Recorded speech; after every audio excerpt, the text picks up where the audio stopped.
We are now joined by Mr. S. Jagadesh Chandran, Secretary of South India Spinners Association. Mr. Chandran, hi, thank you for joining us. What is your sense with the kind of run-up that we've seen in the Indian cotton prices and the view that you could be looking at higher prices even from these levels? Krishna Jayanti to everyone, to all your viewers. See, the cotton prices, it was actually from the last year, there is a shortfall in the Indian crop size. Instead of 3,50,000 bales, it came down to 3,15,000 bales. So when we requested government to allow the import cotton, duty-free, government also yielded and said, okay, we allow up to September 30th import cotton to pull down the prices.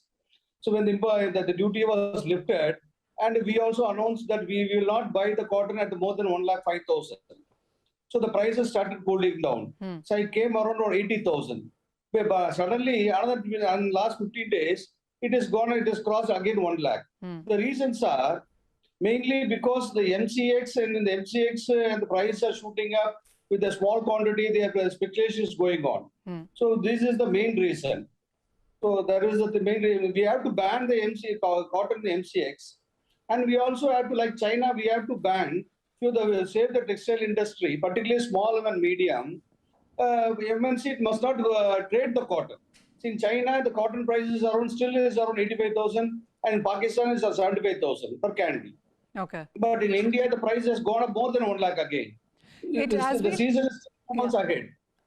Mr. Chandran, it has been a difficult year, clearly, the 2022 for the cotton as an industry. As a spinning mill association, have you been in conversation with the government? What is the impact that we've seen on the spinning mills itself, the profitability, the kind of capacity cuts that you've had to see?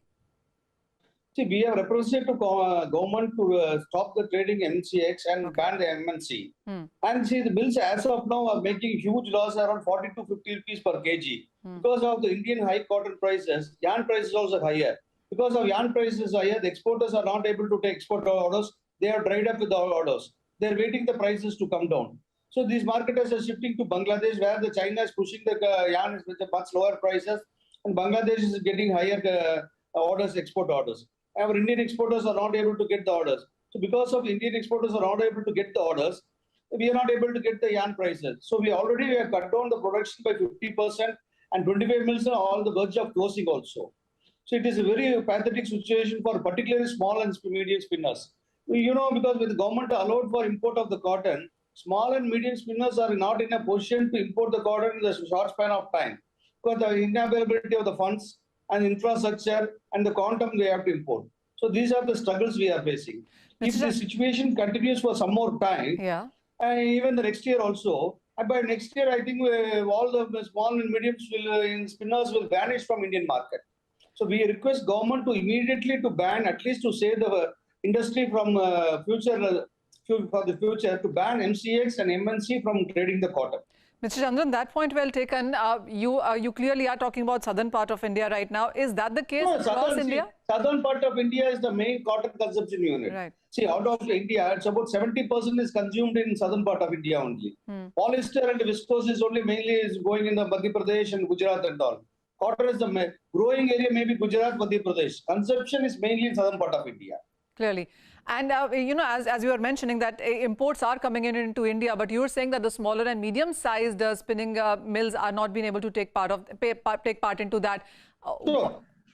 The other point I want to make is that, you know, we've been talking to a lot of people in industry and they tell us that this pain perhaps could continue just another 1 month. By the end of September, as cotton arrivals start picking up, we will perhaps see prices come down. What, according to you, is the kind of arrivals that can be expected? And two, what is, according to you, a fair value of Indian cotton?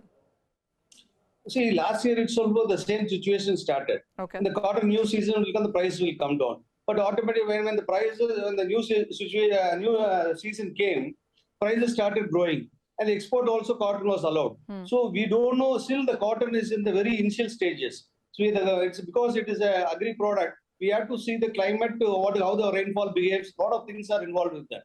So we request the government not to, if everything goes good, the rain is good, the climate is good, there is no excess rainfall or short rainfall, maybe the cotton may be good size, but we don't know. So we request the government to not to allow any exports till what we have the output of the cotton. After getting the real picture, last time they said the same 350. But end of the season, they said 315. So the 35 lakh bales was a shortage. All But right. already 40 lakhs bales been exported. So traders started hoarding. MNC started hoarding the cotton. Right. So same situation may continue this year also. And So not to get trapped in the situation, we have to wait till the cotton season comes out fully. okay. So the weather conditions are very important, plays a role, major role in this.